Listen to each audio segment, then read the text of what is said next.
During the upheaval of the Cultural Revolution, Mao Zedong famously declared, 旧的不去，新的不来. Literally, if the old doesn't go, the new will not come. It was a battle cry heeded to the devastating effect of China's cultural heritage.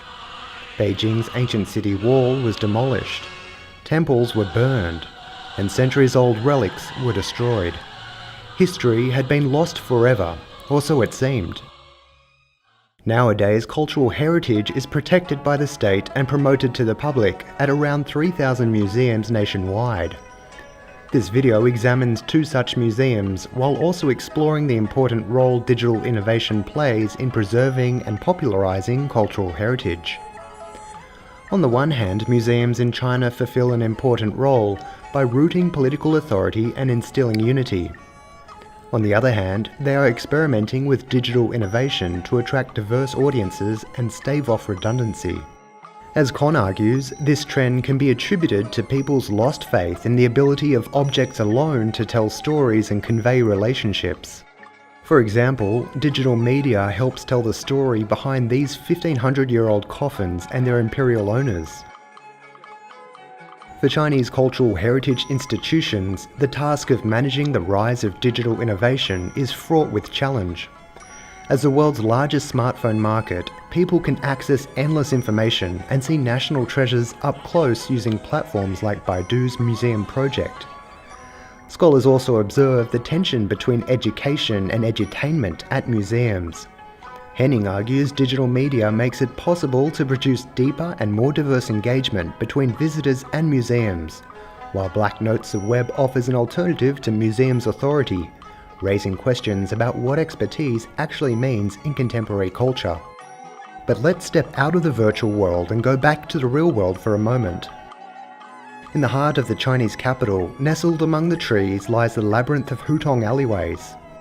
For centuries, these vanishing narrow corridors were the bustling epicenter of old Beijing, where communities were tight-knit and life was simple. This is Shijia Hutong.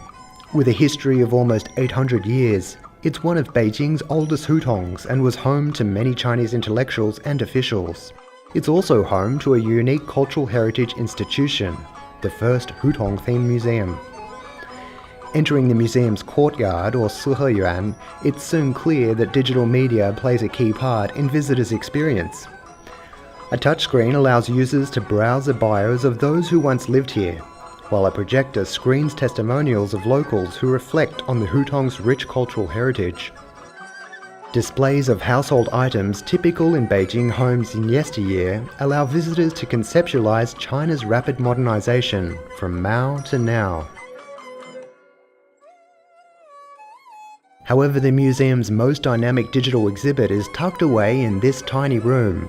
But before we find out why, I want to visit the city's cultural heritage institution renowned as a pioneer for its digital innovation, the Capital Museum. So from out of the Hutongs, I've come over to West Beijing to visit the Capital Museum of China. I'm here to see some of the 200,000 relics that are on display, but most importantly, I'm eager to check out the multimedia and interactive hall that they have here. Information about many of the museum's cultural relics is presented on panel screens and other multimedia displays, with varying levels of interactivity. Digital media is combined with objects, like this microphone Mao used to announce the founding of the People's Republic of China in 1949, to facilitate deeper engagement between visitors and the museum. In this theatre at the centre of the museum, visitors are taken on an animated journey through Beijing's history as a power base for Kublai Khan through to the Communist Party.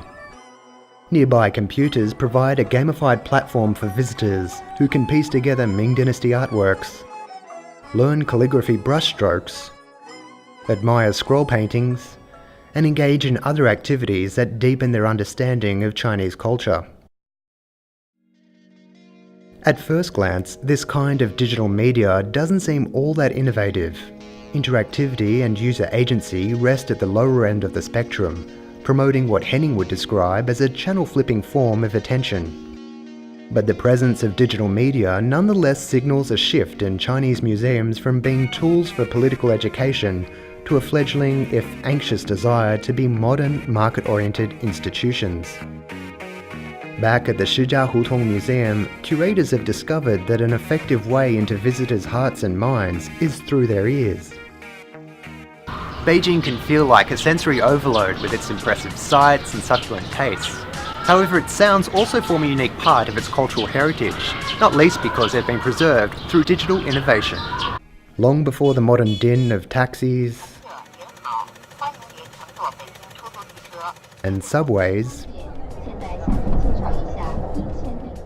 some of Beijing's most iconic sounds were the unique calls and chimes of hawkers roaming the hutongs, peddling their wares and services.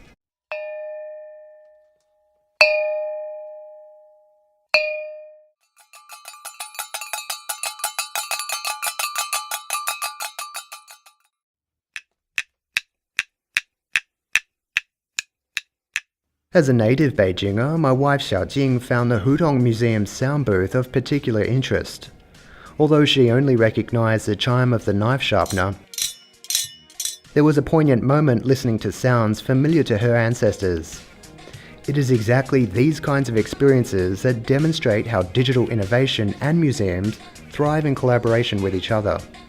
In the Web 2.0 era, it is tempting to dichotomize museums and digital innovation when exploring the best methods of cultural heritage preservation.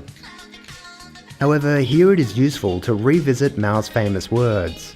A more figurative interpretation of the phrase 旧的不去，新的不来 is that you can't make progress by clinging to old notions. For museums in China and the world over, this rings true. Progress depends on new ways of curation, new ways of visitor interaction, and new ways of storytelling on behalf of objects that are material witnesses of civilization. The appearance, content and narratives of Chinese museums will most likely keep changing in the future.